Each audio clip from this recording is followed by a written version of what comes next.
Hand Demon, Sages Pav, let the final selection begin. But first, I needed a sword. I only had a normal katana with me, but I required a Nichiren blade if I wanted to pass this trial. So I did what every rational person would do. I looked around for someone to rob. My eyes did a quick scan of the people in my vicinity and I locked on the weakest of the bunch. It was a thin young man who seemed to be around 20 or so. His body told me that he barely trained, and from the slight shiver of his legs, he was afraid. I didn't know why he even attended the final selection, but he was doomed to die here. So I did him a favor and walked up to him before chopping his neck, effectively knocking him out. "You can try again next year if you are truly determined," I said while dragging his body down the mountain and back to the protection of the wisteria. I pulled out his Nichiren blade and inspected it for a bit. It was in good condition other than a small chip here and there. "This will do." The other participants who saw what happened chose to shut up and stay away from me. I took the blade and started climbing up the mountain with the rest of the group. It did not take long to encounter demons, as the place was infested with these vile creatures. 3 demons appeared in front of me. One came up to me with a confident stride and a wicked grin on his face, another was on top of a tree, and another suddenly leapt at me from the side bush. It was a roughly planned ambush, but from the wicked smile on their faces, I could tell that it had always worked out in their favor so far. Why fight a participant by yourself and risk dying when you could overwhelm one of them 3-1? It was less risky and they would share equally with each other. Demons were intelligent creatures. That was what made them all the more disgusting. They were able to strategize and they knew exactly what they were doing.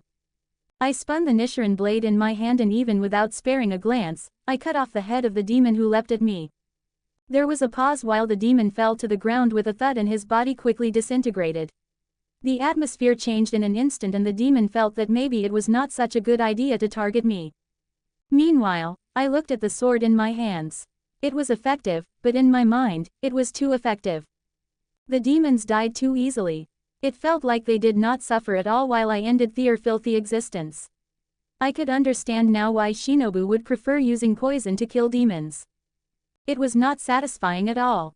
I shook my head, putting aside the unhealthy thought. Let's just assume they have a sad backstory so that I wouldn't be so pissed about their easy deaths. I looked at the 2 remaining demons and realized they were talking to me. "I'm going to enjoy ripping out your insides," and I stopped reading their lips just then. I preferred silence to nonsense. I shot towards the demon and before he could even react, I cut both of his legs and appeared behind him. He released a guttural scream that I could feel from the vibration alone. I changed the grip on my sword and then swung the Nichiren blade up so that it went between his legs and I cleanly sliced him in half. I could get creative with my kills to make it more satisfying. The demon on the tree immediately turned around and started running away, but my eyes never lost him. I smiled when I saw the desperation on his face. It was the face of someone who realized they fucked up. I sprinted through the forest and followed the demon in silence. I made sure to hide my presence and I avoided leaves and twigs to remain unnoticed. After running several meters away, the demon finally came to a stop and jumped down on the ground. He was a demon, yet his chest rose and fell like he was tired. I picked up a rock and threw it in the opposite direction. The sound immediately caught his senses and he looked towards the sound with a spooked face. I closed the distance between us while he turned away and then I stood right behind him. He froze. He sensed my presence behind him. I did not kill him just yet as I let him suffer in fear and terror. There was sweat dripping down the side of his face and after several seconds, he slowly turned his head back to look at me. That was when I ran my blade right through his neck. My eyes captured every detail of his fearful face and his head fell to the ground before quickly turning into ash. The night was still young and I still had 7 more days to go. How delightful. I started moving through the forest again in search of other demons. They must have enjoyed the final selection as it was the time of the year when they could hunt humans. In fact, I was sure it was a much anticipated event for the demons in this mountain. But not this time. During this 1 week, I would show the demons what it felt like to be the victim. What was the trial again? Survive in the mountain full of demons for 7 days. Let's rephrase that. Try and survive me for 7 days, you foul creatures. ...